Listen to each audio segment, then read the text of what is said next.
Cette année, on a divisé la serre en 3 espaces. Un espace information avec des kakémonos où chacun pourra lire à sa façon. Un espace vente et un espace dégustation fait par le lycée d'Olivet d'Olto avec 4 mets différents, du beurre de truffe, de la brouillade, des petits croque-monsieur à la truffe, tout bien sûr à la truffe, des gnocchis, du risotto. Donc chacun pourra goûter, savoir le goût de la truffe. On est heureux d'être ici, déjà réunis avec plusieurs producteurs. On a réussi quand même à présenter une quantité suffisante de truffes pour mettre en place ce marché. Et puis c'est de rencontrer nos clients et puis d'expliquer ce qu'est la trufficulture et puis toutes les difficultés, tout le processus qu'on doit mettre en place pour produire de la truffe. Puis les proposer à la vente pour que les gens puissent déguster la fameuse truffe noire du Périgord, Made in Beauce. Après contrôle, moi j'ai un petit peu plus d'1 kilo à vendre, qui sont le reste de 6 kilos que j'ai sortis cette semaine. Voilà, on a beaucoup de problèmes de qualité cette année, notamment à cause du gel du mois de décembre et puis maintenant à cause de l'excès de douceur qui a provoqué de la bactérie sur les truffes. Donc il y a beaucoup de tri à faire cette année. Le premier critère du contrôle, il est morphologique. Donc c'est l'aspect de la truffe qui prime en premier et le parfum en second lieu. Il y a différentes approches, truffe par truffe. Donc déjà par l'aspect, par sa couleur aussi, un noir beaucoup plus foncé, prononcé.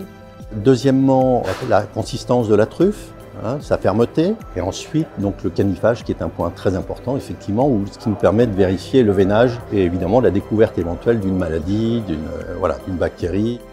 Donc il y a 3 catégories. Il y a une catégorie extra, qui est la truffe parfaite, on dirait, balle de ping-pong, sans défaut. Ensuite, il y a la catégorie 1, qui est une truffe un peu moins parfaite, mais qui mérite la catégorie 1. Et la catégorie 2, où là, on a plutôt des truffes morphologiquement plus chahutées, voire aussi des morceaux.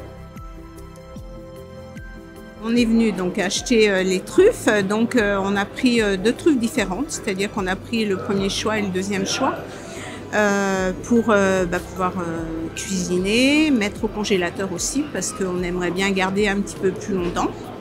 C'est ce que le récoltant nous a conseillé d'ailleurs de faire.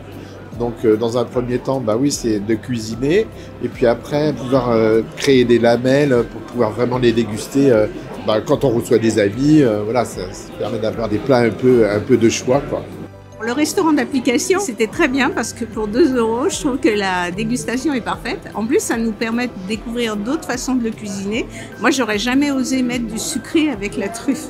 On avait un petit sablé avec une brouillade aux œufs et à la truffe. C'était divin. Aujourd'hui, l'objectif est d'être à l'extérieur du lycée, pouvoir rencontrer des trufficulteurs, mettre en avant le savoir-faire local, puisqu'on a de la truffe dans la région centre, et la mettre en avant aujourd'hui à travers les différentes préparations qu'on a élaborées. Mes ambitions étaient de pouvoir rencontrer les trufficulteurs, voir directement les truffes et puis pouvoir les goûter. C'est un produit qu'on cuisine rarement au lycée, on a la chance de pouvoir en cuisiner lorsqu'on fait des extras en restaurant.